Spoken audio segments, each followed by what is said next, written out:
Hi, good afternoon. This is Sudhir Mishra. You must be thinking what a lawyer is doing here. You all are young entrepreneurs.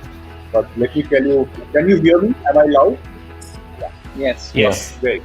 So, I'm also a first generation entrepreneur, but the only thing is that I'm a legal entrepreneur. And maybe that's one of the reasons why the business world thought that I should come and speak to this amazing panel which we have got together.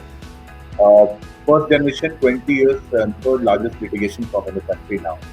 And it wasn't easy. I've never worked under anybody, so I can understand what it goes when you start on your own and you have a difficulty in settling down.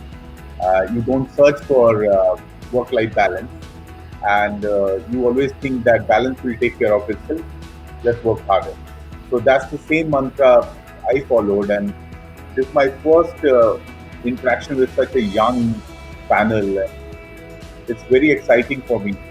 One more thing before I introduce the panel and come to the individual part. Two of the large successes for which I have worked personally, which are started by very young entrepreneur, I would say, is one is Medica Bazaar, which is funded by many VCs and Quadria Capital. We are there with them right from the start since 2015. And the other one I'm very proud to be a part of as a legal advisor is Healthcare at Home, which is a joint venture between UK Healthcare and Dabur.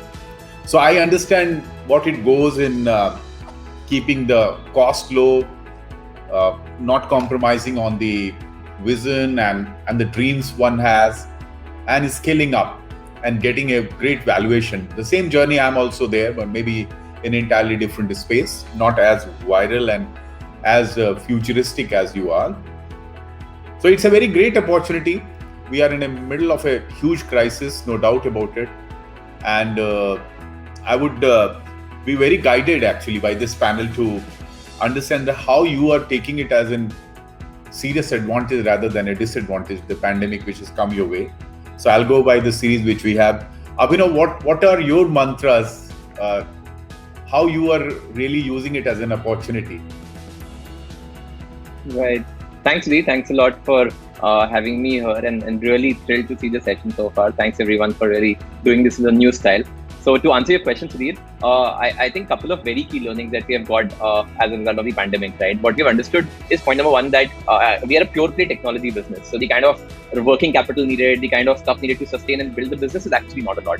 So we should really use the capital to grow. And like Karan just mentioned, right? Don't put the money to grow unless we have got everything really right. So I mean, how we have been able to transcend all of this is that, I mean, our business is growing and still we are able to, you can say, surmount and reduce our losses by a great amount. So we are kind of really thinking very heavily about unit economics. It's very critical to get it right on every single customer, every single retailer that we work with. So I think that's the life-changing learning of this. And actually, it's a lot more fun to build a business that way, because then you have surplus capital. It's not necessary to invest that into your day-to-day operations. Get the base cost covered and use a good chunk of capital to scale the business like at an exponential rate. That's perfectly fine. But get your revenues to sustain, get your revenues to show that at least you can build a long-term sustainable company. So that's the core thing that is changing across the org. And I think it is more than anything else, it's a, you can say, thought process change. If you start thinking like that, it will really start happening. Wonderful. These are initial thoughts. Now I'll come back to you. Manikanth, you are into job creation, and that's something right from the Prime Minister to everybody. We all are only looking at how many jobs are going to be lost, how many jobs are going to be created, and you are somebody who has taken head on into this area. So how do you see this as a turning point for your business and your contribution? Okay. Hi. Thank you, Sudhir, for the introduction. Hi, everyone. I hope everyone's doing fine. So, going back to your question, what we've seen is at Workroot, we do two things. One, we have an employment platform that is directly catered to white collar workforce, and we also work with state governments in building digital employment exchange platforms. So, over the last few months, we have seen exponential growth in terms of the user base who are looking for jobs, but a lot of industries have been affected initially. So on the demand side, there have been lesser requirements, but during times like this, we've understood that more than employment, it's also the career guidance, the resume building services, or various aspects towards how they can become job ready. If not today, what are the kind of skill set they should learn? This is going to be a more of an important factor right now for individuals who do not have opportunities right at their fingertips, but which would help them in the longer run. So we've primarily focused on that the last few months. So I mean, so far I would say that it's going well, and then there's a lot of growth coming in, and we are trying to capitalize this aspect and also see what are the industries that are growing also, where there is going to be more employment coming in the next few months or in the next 12 to 15 months. Okay, great. Mr. Sacchdev, I'll come to you. And I can see you here.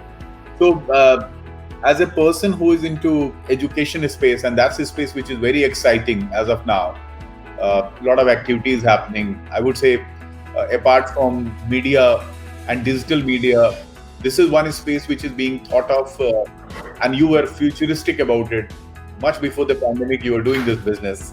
How this has been a godsend opportunity for you? Sure.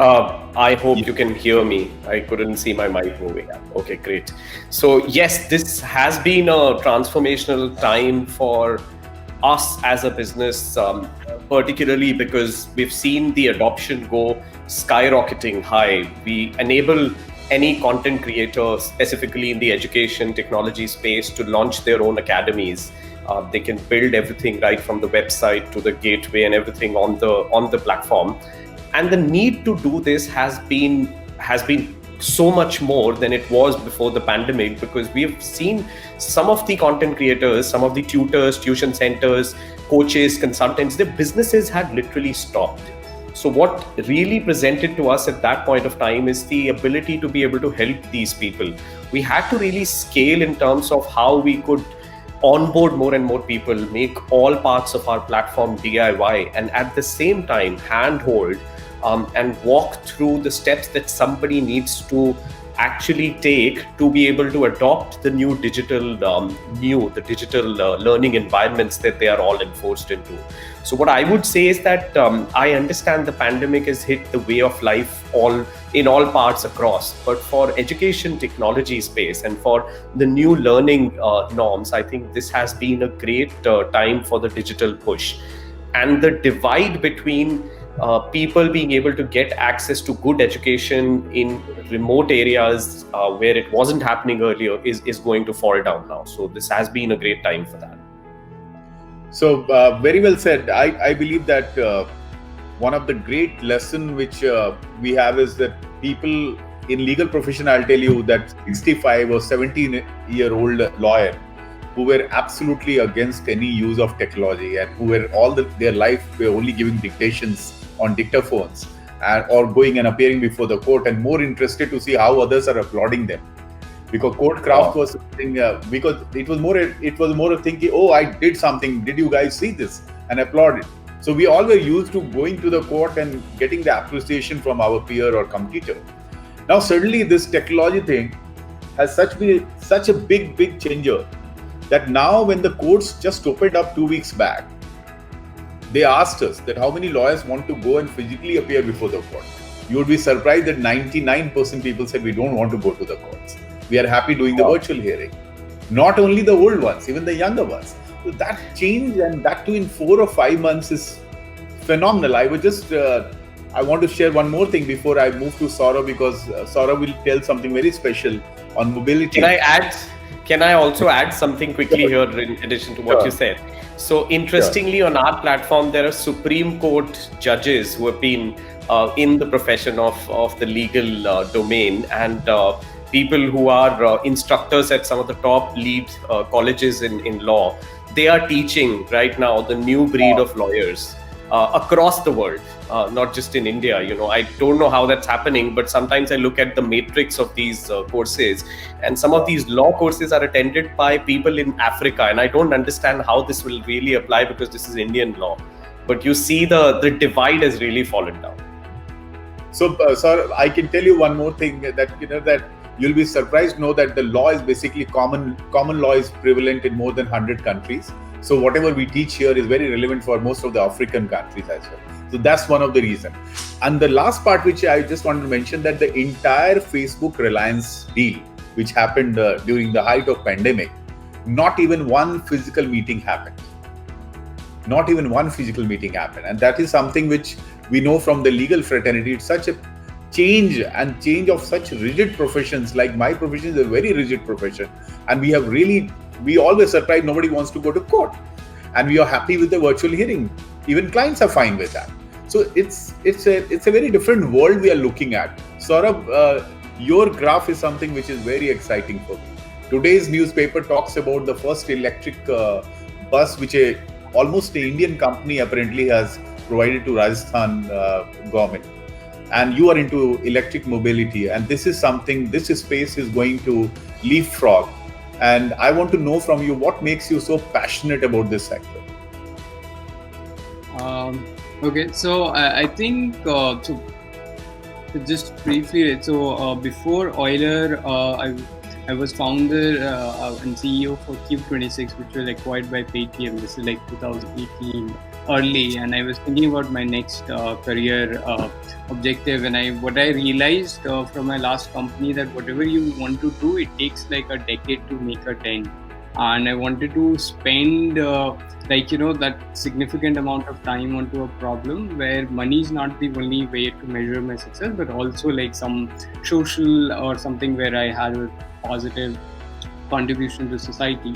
Being in Delhi NCR for last 5-6 years, I realized pollution was something you can't just like skip. Like it hits you every Diwali when AQI goes above 1000, it's impossible to miss. And even though I was thinking about something very different in space communication and satellite as the next company, I decided to get into EV and build something for India. And within that, currently Euler is working on the 3-wheeler cargo for delivery purposes. And during, as I was listening to other co-panelists, I think COVID was one time where I think we all saw that clear sky across India, and which was like, in fact in Delhi, there were a couple of times I've taken images from my cell phone and I can see moon, Jupiter and all of these stars like in a cell phone camera, which was not there like, if you go back to a year back. So I think in general, people and different stakeholders, even brands and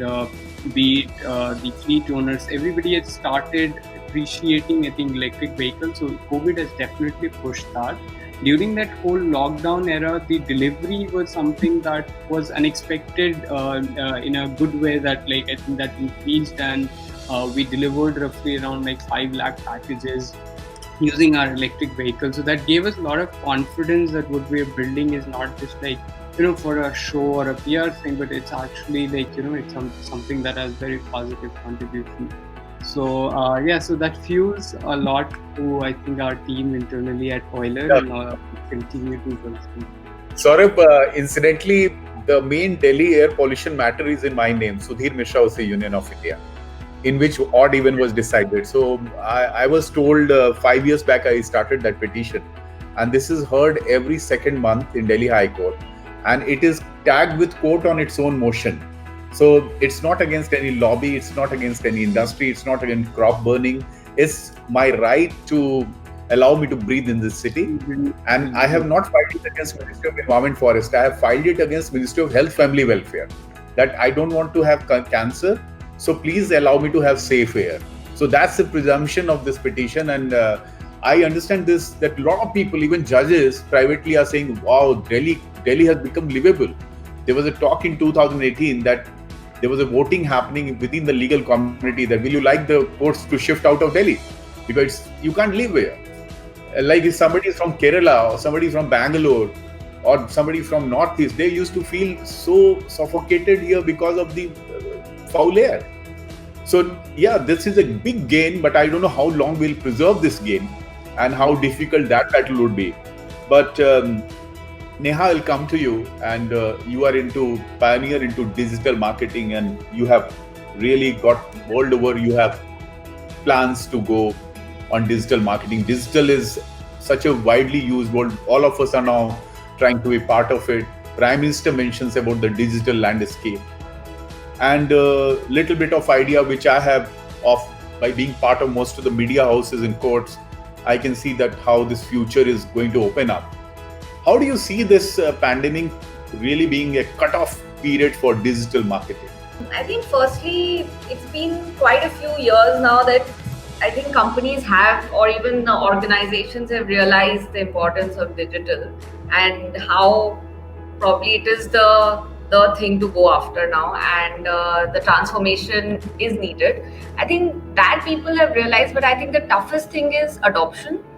The change, actually, the adoption of change is the toughest thing. And in the last couple of years, we've worked a lot in the India market, and we are still to reach the maturity where probably US and UK and Europe is when it comes to digital. And primary reason is, of course, because most of the businesses are like agar chalta hai to chalne do kind of a feeling, and they don't want to change. They have their nice hoardings, plans all over the place, and they're okay with it. And it is, as people who are trying to acquire new business for digital, we're primarily a digital agency. It's been our job to tell people how better it is, how cost effective it is, how more impactful it is. I think COVID has just made our job easier, I would say. It has made people adopt sooner. It has made people realize that this is the way to go. There is absolutely no other way to go. We've seen spends divert a lot away from newspapers and hoardings and TV ads, coming towards digital. And so, as I said, it makes our job easier that way. But at the same time, I think there's a lot of loss of business, and those kind of things, of course, are happening, which we hope come back soon. But definitely, I think adoption is much easier. Now people are making that effort, are spending those extra minutes every day within a company for their own activities to be on digital. I think a lot of my clients, we used to take flights to go and meet them just for a quarterly meeting, and they're very happy to do it online, and we are also very happy about it. So I think to put it in one line, I think adoption is much faster. I think Modi ji's vision is going to come sooner to reality, I hope. Wonderful. Very well said. Gaurav, before I come to you, I'll tell you a very interesting thing. That when on 13th of March, I still remember the day, I was in Hyderabad for a very important hearing, and nobody was knowing that by next week everything will be shut down. Airports were quite there were fewer people, and there were a lot of I would say a lot of fear factor. And then I had a call from a client and a law firm in Geneva, and they said we will do the call. So I said I'll be in the flight, and the flight got delayed. They said okay, we'll do it on Zoom. You won't believe it. I was not saying what is this. On 13th March, I was not aware about it. I know people in legal fraternity are now saying we were doing it for 4 years or 3 years or 2 years. I said, what is that? And I'm very bad with technology. So it wasn't easy for me at the airport to download and do all of this. Right. And today I'm doing 4 or 5 meetings on this platform. Every day a new platform is coming. Like today we have a new platform. I can see my office just arranged for this. I think this is a human nature. How you adopt to a new challenge. And I also wanted to share with you that I have a very young law firm, and everybody's first generation. 18th May, Delhi was opened up. I stay in Noida. Not even a single day we closed the office. And even if we are only working, even within the office in 3 floors, we are not meeting that much, but we are coming to office every day. Because we realize that fatigue of 2 months of working from home and appearing in court, like today there is a newspaper report, and judges don't take it very kindly that somebody not properly dressed or somebody getting a beauty job done while being in the court waiting for a matter. Nobody could have imagined 4 years back that you could do this. So we've got a particular discipline of coming here. So I think resilience is coming in. We are getting responsible. So Gaurav, you are again an incubator in a sector which is the eyes are fixed for the Indian economy there. But what is going to happen to the banking? And you are going to give them confidence with your product, that how to make informed decisions. So how do you see this time being challenging for you or full of opportunities? Sure. So Thanks Yes, Sudhir, for the introduction, and the query is bang on, right? So one of the few things that we have seen is that, okay, so just to drive context for the other panelists and the audience as well, generally banks and NBFCs are structured when they are lending to have two kinds of verticals. One was obviously digital as a separate vertical that would be typically looking at, salary loans, business loans, etc. And your traditional banking, branches, physical RMs who are going and meeting your people, collecting the documents physically, etc. Now, that entire way of life has sort of gone for a toss, right? Even though, of course, banks were one of the few institutions, especially the branch managers, who were required and requested to attend office even during the entire lockdown, while people were mentally harassed, right? More than actually anything else. One of the few things that I saw was, of course, resilience. We saw people understand that digital is no longer a vertical, but it is an essential that needs to now embed within every other function that sort of commingles and creates a bank or a lender. So which is where we now saw, so just to give you context, we hired 40 people during the lockdown itself to sort of manage the amount of influx of requests that we were getting in terms of the inquiries for them to go digital, make their processes more automated, make their verifications more, I would say redundant from the requirements of a, verification agency actually going physically to meet the customers, which is where we are now seeing push. Even when you talk about, like, for example, you were not aware about Zoom up until say March. We are now seeing people implement video-based personal discussions, and now there are queries going like, us as a personal discussion, we would send in a specialist team who would then understand by the facial expressions of an individual that is he lying, is he saying the truth about his business, about his job. How can you do that with technology? How can you use Google Cognitive Services to be able to actually sort of create what you usually see in movies, right? So of course there is an extreme level of imagination that has sort of now fueled the bankers and the lenders to actually force them, or rather they are now willingly also looking at this as a next step forward for them overall from a genesis of lending, right? The good part is that the government has really supported new initiatives, whether it be right from a video KYC to letting go of even collection of wet signatures. So there is a transition in the movement, and the good part is that both the regulatory, the people on ground, as well as the participants in the banks have transitioned and adapted to this specific change that the businesses holistically have. Yeah. Gaurav, we'll come back to you, because in my understanding, the confidence which the banking sector needs, as a lawyer also I can tell you, the kind of challenge which is you have taken a very difficult task. That's what I will say. But if you manage to do it right, the rewards are very high. Abhinav, we'll come for the last round here. You are into a sector where, again, whatever I'm seeing with the malls and the cafeterias and the businesses, you are a big impactor there. You can really change the way the whole gloom thing is engulfing them. How do you think that something very strategic can happen which can transform that sector in these times? It will be a longer period of struggle for them. Right, absolutely. And we're just trying to make sure that we're very supportive of the retailers, because if you understand, right, retail is the second most hit after travel. And the folks were supposed to go even when they're basically categorized under the essential services. They have to go, step out, and retail can really happen from a store, whether it's online, it's offline. Somebody is picking your item, hand packaging it, and then delivering it, right? But I think we're very cognizant of that fact. What we have tried to do are like a couple of things. First is that in consumer, we need to build that sense of appreciation. We really feel that like if you understand a typical Indian mindset, right, that's changing massively, and the appreciation for someone coming to your house and delivering and charging a delivery fee on top of that is something which is becoming very normal. And you like go 6 months back, right, people are still trying ways to avoid that. So I think that's the focus that we are trying to do as first. Second is that we're really giving a lot more technology to these guys so that they can automate a lot of processes, right? Like if you go back to the pre-COVID times, right, there was a register in which they used to maintain all the orders and the backlogs and things like that.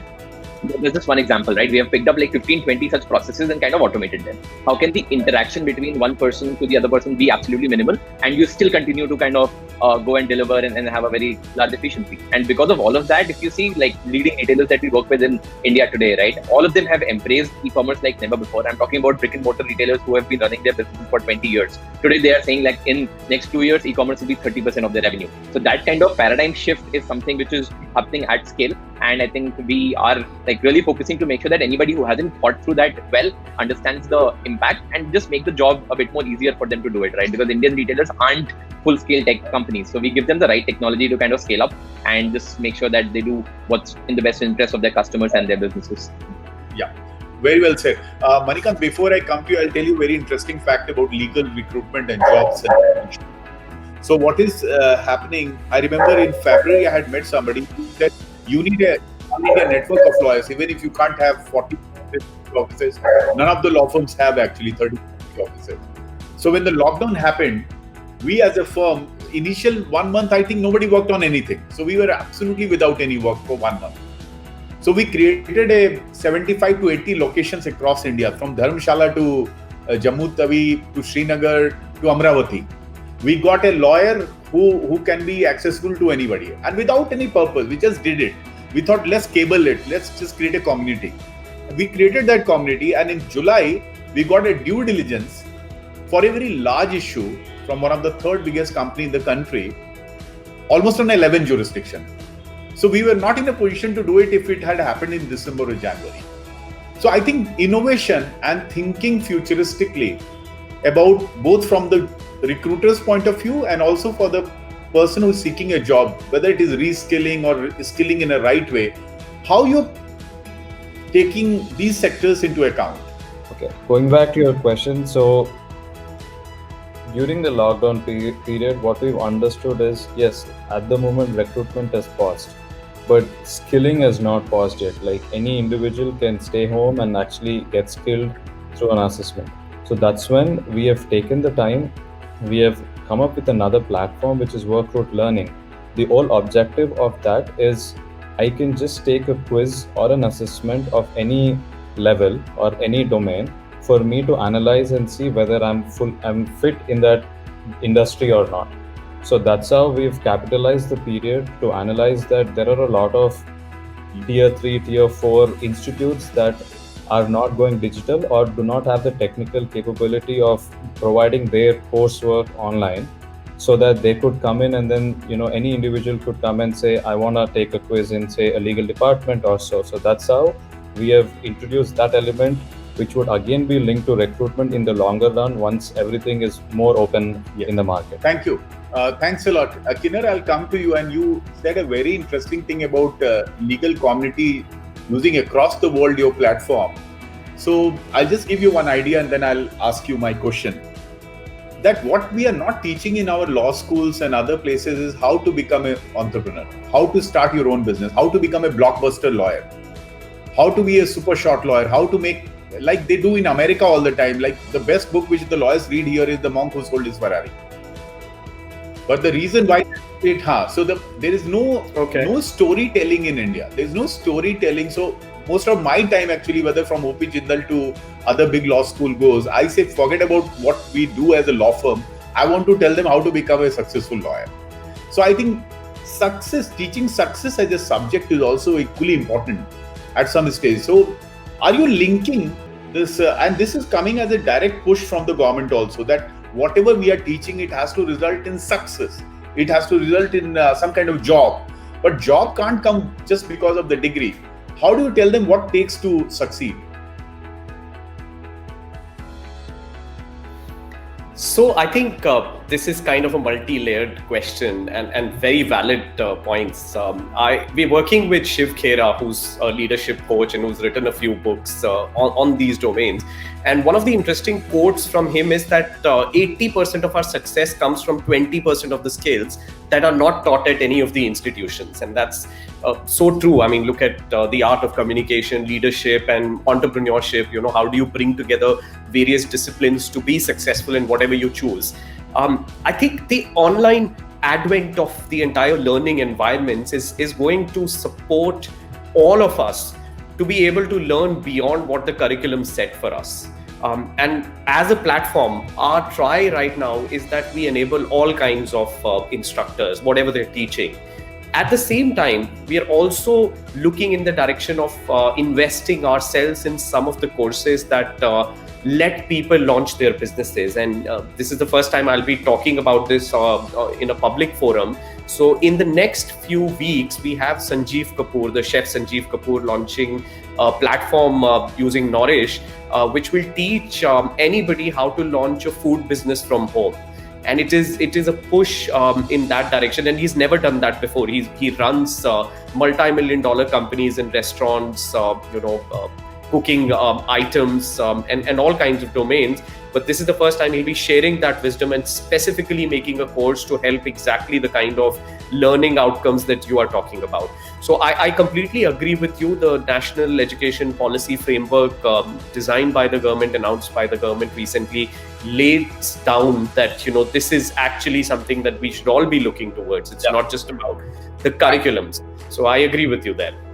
And also, if you see the 3 Idiot or the Super 30 kind of success, they actually talk about how success comes from absolutely those areas where you actually don't think about it.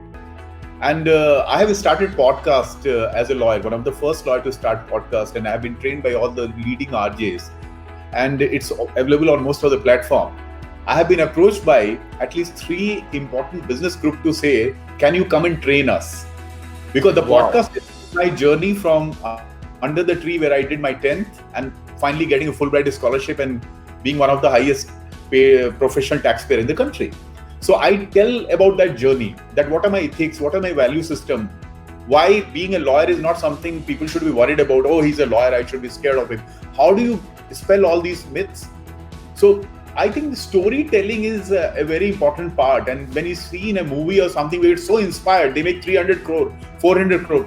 But we actually need to connect in a one-to-one interpersonal level, which happens on an online platform. That's why I asked you this question. Saurav, absolutely. Saurav, coming to you, you talked about the 3-wheeler. But are you also looking at a 4-wheeler, which will be of my interest?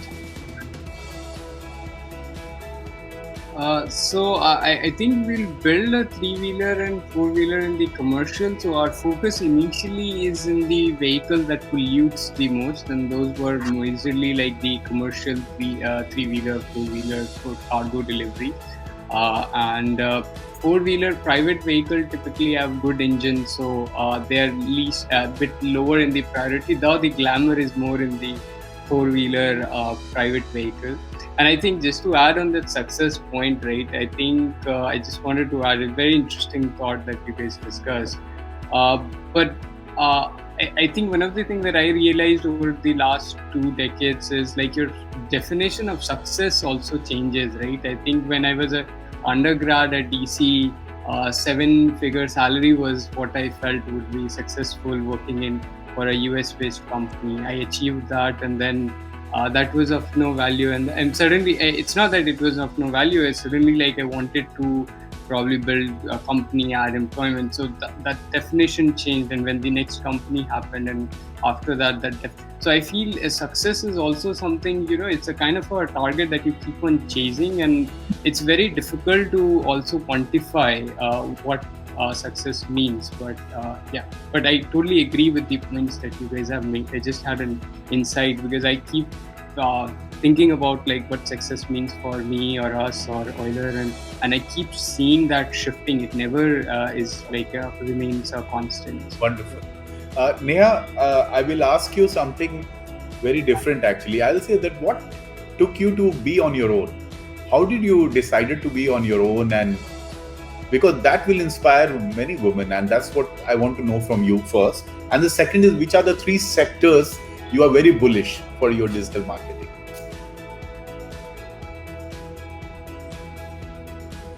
Muted. Neha, it is muted.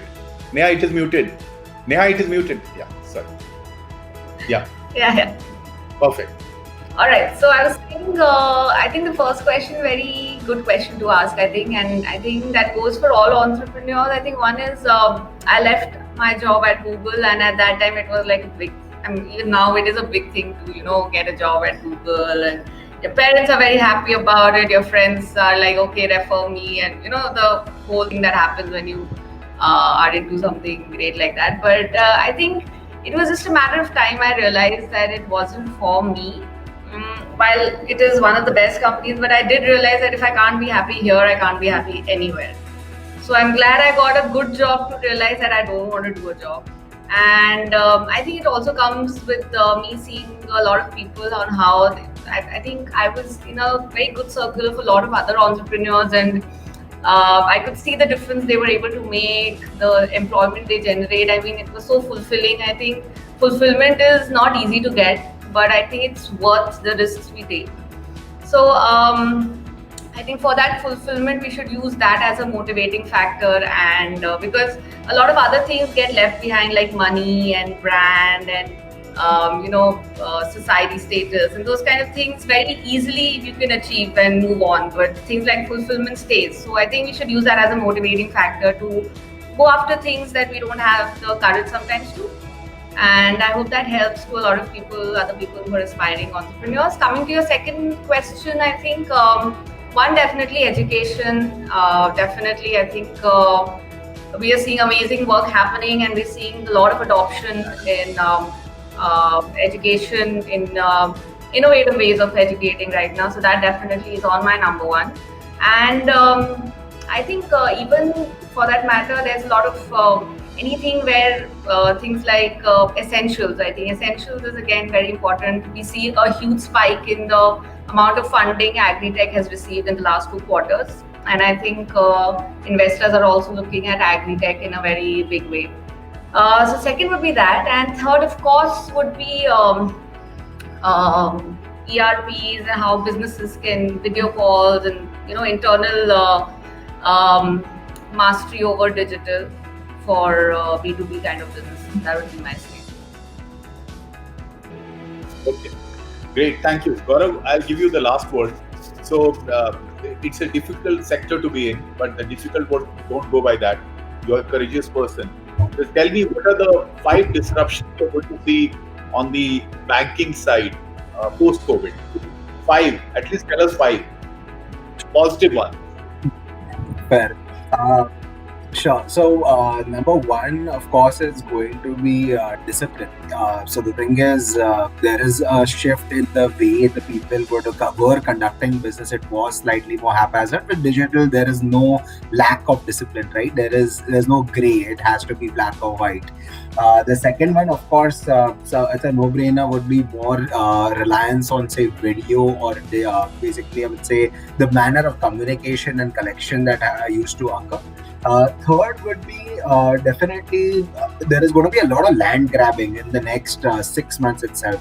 One of the few things that we've seen is that people had stopped lending. There was a supply constraint altogether, and which is where there is a large opportunity or a gap that is now being created, where demand still exists, but there is a lack of supply, and hence people with the market or without market share are still going to be going there.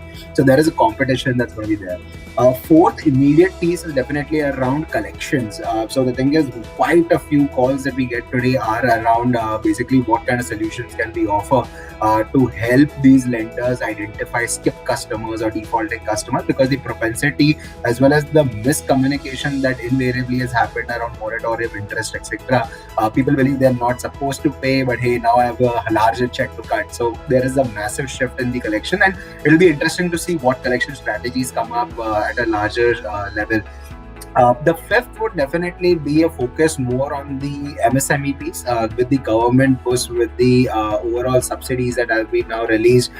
Larger businesses who have a cash pile, etc., are now not going to be a favored champion by most of the organizations, whereas a more diversified portfolio across the smaller segments towards the society, given the fact that this has now been recognized as a priority sector as well, is something that is going to become an immediate push. These are the 5 sort of technical, but yet a very overview shift that is going to be in the plan. Very well. So I was given time up till 1:20. I finished it right on time. This is one lesson which we have gone from the course. Nowadays we are given time. So the earlier thing was that in the course, the senior will take as much time as he wants. Now we are given 3 minutes, 2 minutes, 5 minutes. So we are learning very fast on that. It was amazing to interact with all of you. And I'm very proud of my younger generation, how we are as a country are going to move forward. And I thank you all for coming and joining this panel. Thanks a lot. Thank you. Thanks. Thank you so much.